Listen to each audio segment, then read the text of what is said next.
Okay, so Mini's back from MOT and we had a pass straight away. There was an advisory on there, and that was for part of the suspension. If we look under here, this arm, even though it looks all right, it's got a little bit of a dent in it here, but actually it is bent. So I've just been to Euro Car Parts, got a new one, so we're going to get this off. I've just primed everything with a bit of WD-40. There's essentially a bolt on the end here, and then one, you see just up there, that goes through behind there. So you need to get those two out and get that swapped out. The other thing is the knock is still present on the rear, and the most common thing on these Minis to go are these bushes here on the anti-roll bar. I don't know if you can see that. I'll try and increase the lighting when I do the editing. So I've got two of those as well. Again, this is just two bolts, one there, and the same on the other side. So let's get those swapped out, get that bar swapped out, and see if we can get this fixed and ready for sale.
Compare our worn bush to the new one.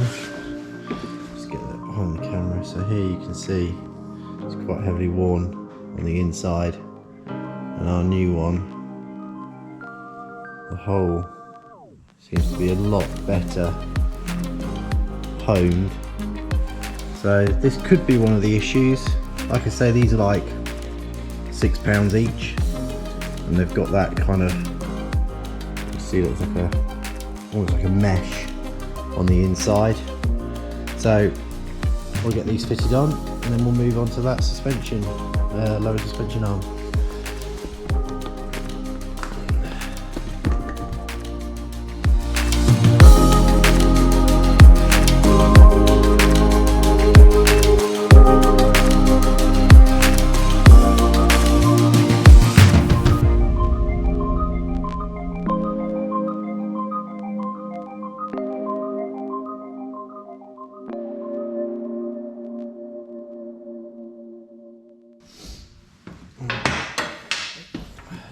Okay, so that's the two new anti-roll bar bushes fixed, and that is fairly solid. So the old ones were, on the face of it, they looked all right, but actually when you took them apart, you could see that it was starting to form quite like an oval shaped gap, and that is the most common thing on this series of Mini to go, the anti-roll bar bushes, and that's what causes your knocking from the suspension. So I say I've got a crowbar and everything else, and I can't find any movement in any of the joints. So next thing to work on, I need to crack on with that lower wishbone.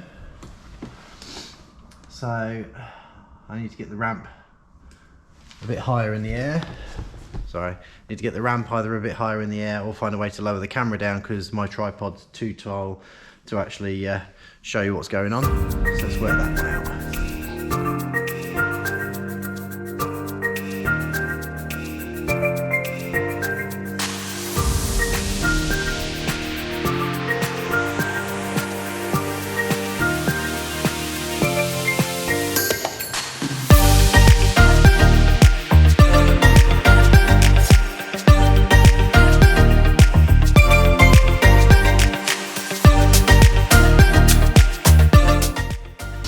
Right, so I got it loose, but the actual other end of the bolt is right around here, hidden. And I'm guessing that fuel tank is in the way. So let's see See if I can get a socket around onto the bolt behind there. Don't know if you can see it, but it's right hidden. And then get that off.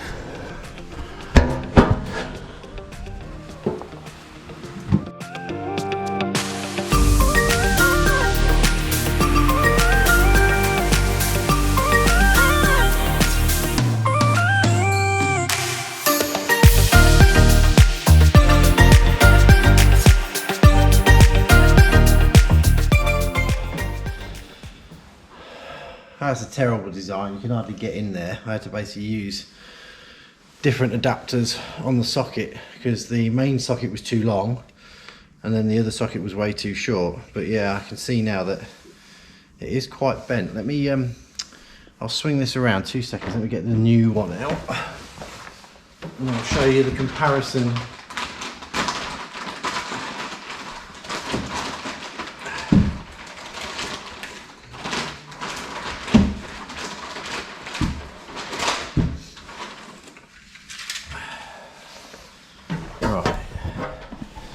So that's our new one, and as you can see there's our old one. So not only is it bent, it's also slightly twisted. So this one goes dead straight, this one here kind of curves, bends and twists like that. Now what I'm going to suspect is when the forklift truck lifted the vehicle out of Copart onto the loader, that's when he's done that damage. So yeah, you can see quite clearly that's got a nasty bend on it. So what I will do now is get this one refitted in the same, well, in the reverse order as to how we took the other one off, and then I'll cut back when that's done. So there we go, that's the new lower arm fitted. Strange because it actually has 4 of these in total on the rear suspension, just so people are aware. You got the lower, the upper on that side, and then it repeats the same on this side and that side. So what I think happened, like I say, the forklift truck brought its forks in here, clipped that, the suspension didn't shift quick enough, and it just crushed and twisted. And it's actually taken a little nick out that rubber, but that is just literally a rubber cover that goes over the bottom of this part of the suspension. So that's absolutely fine. Right, let's get the wheels back on and take it for a drive and see if that knocking's finished. Fixed it. Took it for a drive up and down the road. I knew straight away it wasn't going to do it, because the second I'd taken it on and off the ramp previously, I heard that knock. The second I got down the road just outside where the unit is, it was like continuous like knocking. Not a single thing, feels absolutely solid. So I'm going to get it washed and get it up for sale. Oh yeah, by the way, I did say I had somebody wanting to buy it. Unfortunately, that sale fell through after I'd done a massive rush to get the car ready. The poor lad that wanted to buy it, I think the cheapest insurance quote he could get, and it wasn't because it was a category car, it was just literally he tried it on non-category cars of the same make and model. I think he was looking at $2.5 grand for his insurance, and when you're only spending a certain amount on the car, the insurance was more than the car, so it makes sense that he decided not to go through with the purchase and go for something else. But it doesn't matter, because it was that nice little push to get that car finished and get it ready for sale. So I'm going to give it a wash. I've got a little bit of polishing to do on the rear bumper, just on the rear bumper, on the rear boot, the boot, because there is an outline of where a Union Jack flag used to be. So I'll get rid of that and get this listed. Catch you back in a bit. And so that brings us to the end of the series on the Mini R50. So if you've enjoyed what you've seen, please hit that thumbs up, like the video, subscribe if you're not already subscribed, follow us on Instagram, and catch us in the next one. I'm just going to show a quick slideshow of the photos of the Mini when it was done. I did take a video. I don't know what I've done with it, whether it was on another SD card or something like that, but I've completely lost it, so I do apologise for the final walk round. But the pictures, you can see how good it came up. I think I had it listed for about a week and it sold, and I got good money for it, so I was really happy. So in other news, the Clio is back. So I've got that back from the workshop.